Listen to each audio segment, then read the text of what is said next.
What's up, everybody? Welcome back. This is going to be episode 2 of our series on leadership, creativity, and innovation. Today we're going to talk about creativity and innovation, but we're going to get there very indirectly. So we're going to work through this entire chart that we saw in the last video. It's going to be this guy here, which you can't see very well. So we're going to focus in on the red portion of this chart now, which is underneath trust. Just to quickly recap the last video, we talked about how trust will affect your connectivity within your organization. That connectivity will impact your thriving through learning and your vitality, and that is what is going to lead to innovative behaviors. So today we're going to focus in on the trust aspect. We're going to focus in on the red colored squares underneath trust. I'm super excited about this video. I alluded to it in the last video, how much Haas and I talk about trust, and we truly believe that trust is the foundation of leadership, and we're going to talk a lot more about that today. And this article that this portion of the chart is derived from, or this research article, when I read this, I got physically excited because it correlated so well to so much of what Haas and I teach, and it just made so much sense to me, and it just kind of illuminated a lot of things that I didn't know were there, but I felt were there. So hopefully this will kind of connect back to some of the stuff that Haas and I talk about on this page in our lessons and some of the coaching and training that we do, specifically the ARCH framework, which is approachability, respect, credibility, and humility. So as you can see on the chart, we break down trust into two different portions, two different pieces of trust. One is the cognitive-based trust, and one is the affective-based trust. So we're going to deep dive into those two different types of trust that are out there. So we're going to talk about cognitive-based trust first. I'm going to read you guys the definition here real quick. So cognitive-based trust stems from a truster's assessment of key characteristics possessed by another party, right? What is that talking about? It's talking about your abilities, your skills, your talents. What do you bring to the table? You know, how well do you know your job? How well can you do your job? So this is where this cognitive-based trust is. If you have high belief in someone's ability to get a job done, then there's a cognitive-based trust in there. So what does this mean for you as a leader? Well, really what it means is when you're talking about cognitive-based trust, people are looking at how well can you do what you're there to do, right? How well can you lead me? And also how well do you know the job that we're trying to do? All right, it's really what it's going to break down to. And it's also going to have a piece in there about personal accountability. Do you hold yourself accountable? Can I trust that, you know, you're going to do what you say you are going to do, which goes back to integrity. If you have been following our training, what we talk about, this is going to point directly to the credibility portion. I'll get into that a little bit later in the video. Okay, let's break this down a little bit further. Cognitive-based trust, specifically to a leader. I'm going to read you two more passages here real quick. So one is the follower's confidence in the leader's knowledge, skills, and competency in handling task-related problems or removing obstacles impeding their success. Okay, so how well are you at doing the job, understanding where I might struggle as your follower? Can you get rid of that problem? Can you help me solve problems? So the second one here is your people going to look for your ability to guide and enable their efforts. And if you're able to do that, what that's going to translate to is they're going to be more likely to judge their work experience as favorable. So I'm going to have a better work experience. I'm going to have more fun at my job. I'm going to enjoy my job. I'm going to get more satisfaction out of my job if I feel like you're able to help me in my efforts and guide me through my efforts.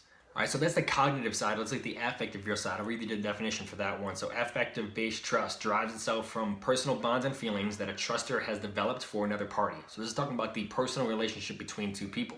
For you as a leader, it's looking at, have you built a relationship where the other person feels like you genuinely care about them? Do they feel like you have their best interest at heart?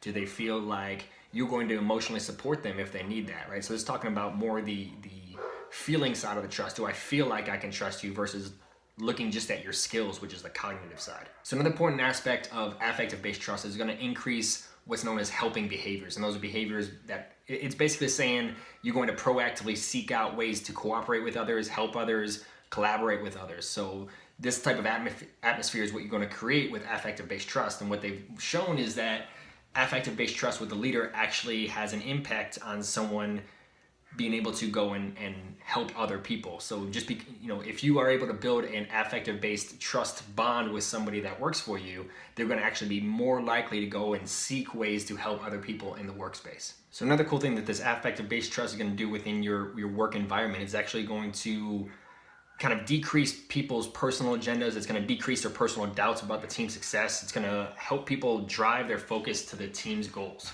All right, so it's really going to be generating a team atmosphere. It's also going to increase psychological safety, which is what we're going to talk about here in a little bit. So big picture, let's compare these two types of trust, right? Your cognitive-based trust is going to be a lot more connected to task performance, right? It's going to help you get the job done. It's going to give you a vision, a goal to work towards. It's going to give you the tasks. It's going to help you actually accomplish the tasks. The affective-based trust is going to create very close ties. It's going to generate that team atmosphere. It's going to generate a team identity. All right, so that's the two types of trust. Let's talk about how to get there. And if you look at the chart, you can kind of see where we're going to go here next, but we're going to talk first about transformational leadership. I'm going to read the definition for you guys. So transformational leadership is when a leader inspires others to a shared vision, empowers them to achieve that vision, and provides them the required resources to develop themselves in support of that vision. All right, so that's your transformational leadership. So next to transformational leadership is called servant leadership. All right, so I'll read you the definition for that. It is when a leader places the interest of the follower before their own, emphasizes personal development and empowerment of the followers. So that's your servant leadership. All right, so what's the difference, right? What's the difference between transformational and servant leadership? Because they sound very similar, right? Both are about inspiring their people, motivating their people, trying to develop their people. When you talk about the difference, it's really about the motivation of the leader. Talking about transformational leadership, the motivational leader is really the success of the organization. We talk about servant leadership, it's really about the personal growth of the follower. That is the primary focus and motivation of the leader. Now you're asking, okay, Ocho, that's great, but what do I do? How do I choose one or the other? Which one's better? Well, both really is the answer, right? It depends on the situation, and I also believe that you can kind of do both at the same time. All right, now let's combine all these topics together, right? So we have our two types of trust and our two types of leadership. How do they connect? So transformational leadership has a direct impact on your cognitive-based trust, which makes sense, right? So, I mean, your transformational leadership is about the success of the organization. Your cognitive-based trust is based on your skills and behaviors and talents and things like that. So those two are going to naturally go together. So to better understand how transformational leadership affects cognitive-based trust, I'm going to introduce one more term to you guys. I'll probably introduce a couple more, so I apologize, but I'll keep on defining them for you. So we're going to talk about team potency. Definition there is team potency is the belief that the team is competently led and that all the members of the team know what the team needs to do to be successful, right? So that's team potency. It's really a confidence in us, right? We know what we're doing. We have the skills. We have the abilities. Our leader understands how to lead us properly. We're going to get to the win. We're going to succeed in whatever vision we've set for ourselves. So that's that. Transformational leadership leads to team potency, which is the cognitive-based trust mechanism. So as a side note though, transformational leadership, although it's not on the chart, it does have an indirect effect on affect-based trust. And really what it comes down to is the leader's concerned with success for the team, and they're also concerned about the personal development of his or her team members. So that's going to increase affective-based trust because you're building that good relationship. And if I feel like you genuinely care about me and my development, that's going to increase my affect-based trust, which can be a part of the transformational leadership approach. Biggest difference is when you're talking transformational leadership and follower development, it's going to be follower development in pursuit of a vision, in pursuit of the organization's success. So on the flip side, servant leadership has a direct effect on affective-based trust. And this makes sense, right? So if you talk affective-based trust and you're talking about generating good relationships, you know, a servant leader is going to be promoting the welfare of the team. They're going to be supporting the members. They're going to be hopefully minimizing any kind of negative relationships, and they're going to be nurturing the potential of their team. Right? That's going to have a massive impact on the affective-based trust between the followers and the leader. So a term I threw at you guys earlier when talking about servant leadership is psychological safety. So I want to talk real quick about that and what that is, right? So psychological safety is to describe an environment. It's an environment where you feel free to speak your mind, express your concerns.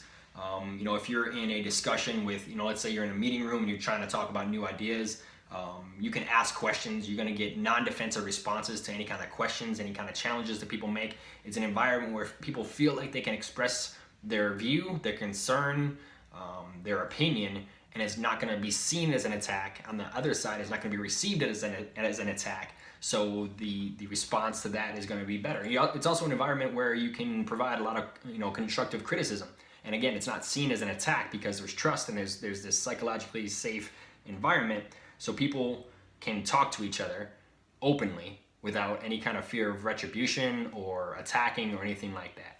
So for servant leadership and affective-based trust with this psychologically safe environment, that's actually going to have an indirect effect back to cognitive-based trust. And the reason for that is if you're in an environment where you can openly talk about different opinions, different ideas, different challenges, and you can, constructively criticize others, and it's not going to be seen as an attack, that's going to make everybody better. It's going to improve everybody's skills. It's going to give people new information that maybe they didn't have before, which maybe will help them perform their tasks better, which is going to make the team feel like they have a better chance of winning, which is going to increase the team potency. One more interesting side note when you're talking about psychological safety is when they actually researched this, they found that this concept had twice the effect that team potency had on team performance. So team potency, everybody feels like we're going to succeed, so everybody's very confident in their success, so everybody performs very well. But they actually found that having this psychologically safe environment actually was twice as powerful on team performance than this team potency, which I found was pretty interesting. All right, so this brings us to the question, so what? All right, so I've talked about two different types of trust, two different styles of leadership or approaches to leadership. How does this all fit together? Okay, so let's talk transformational leadership, increasing that cognitive-based trust, okay? You're gonna have competent people, you're gonna be focused on the group's collective goals, the leader's gonna support that, the team's confident that they can actually reach their goals, their vision, their success. However, this approach by itself doesn't actually foster a sense of team spirit, a team community. There's no team identity through this approach only. So that's where you add in the servant-based leadership, stimulating the affect-based trust, which is going to give you that team environment. It's also going to create that psychologically safe environment where people can openly share ideas and help each other out, and people feel like they want to, right? They're going to have these helping behaviors where they're actively and proactively seeking out ways to collaborate and contribute and help each other out. So you're gonna have a team environment, a team that feels like they're all on the same page and they trust each other. And you're gonna have team potency, which is everybody believes that they have the skills to go forward. They believe in the leader's ability to lead them to success. If you put both of these environments together, you have a very, very effective team. So the last question to attack is how. All right, I alluded to it at the very beginning. Is where it kind of connects to some of the stuff that we talk about within S.H.I.E.L.D. is the arch it's not really a leadership style, it's just the fundamentals behind what it takes to be a good leader. All right, so let's break it down real quick. So when we talk about arch, the C is your credibility. That is directly talking about cognitive-based trust, and really it's talking about your transformational leadership approach.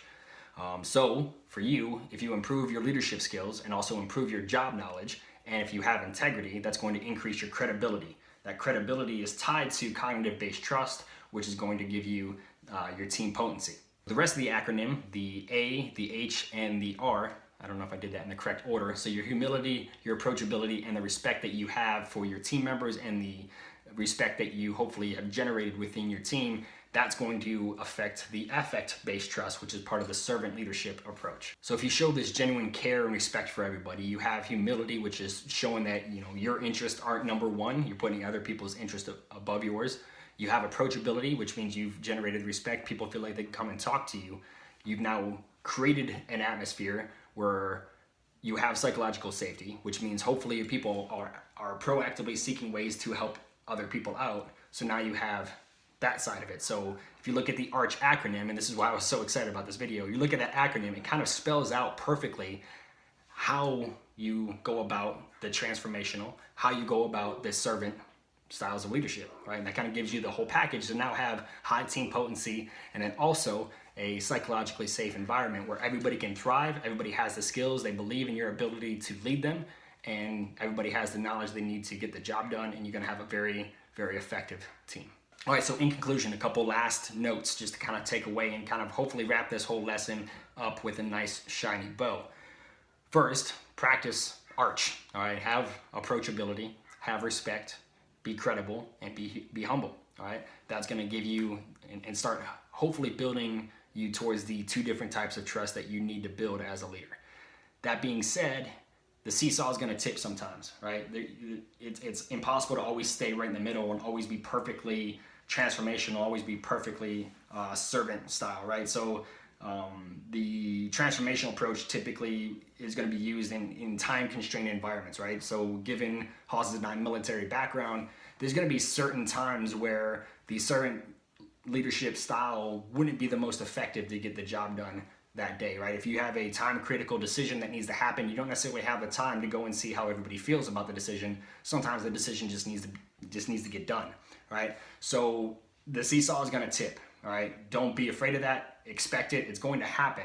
Just always try and come back to the center and foster the cognitive-based trust, and also foster the affective-based trust, and always kind of be working on both of those. And the way you do that is through the ARCH acronym.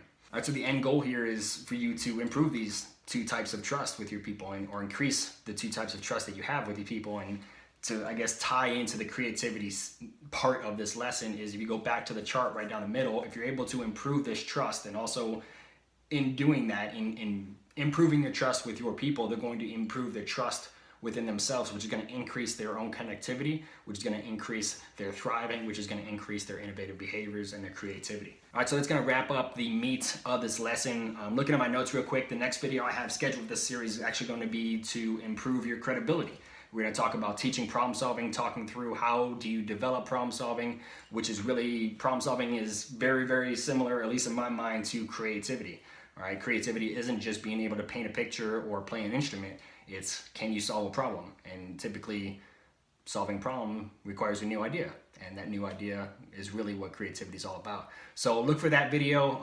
Also, just as a side note, sorry, I'm looking at my notes here real quick. I'm going to be doing another series kind of on this topic and go even deeper into these. So the trust side of it, and also the two different approaches to leadership. This is a very, although it seemed like we might have gotten in the weeds a little bit, this is pretty high level. I really want to dive deeper into what trust is, how do you develop this trust, go further and deeper into that, and also these two different types of leadership styles and what they look like, the positives and the negatives of both, and then hopefully get that information to you guys. So look out for those series as well. If you guys have any questions, as always, hit us up, let us know.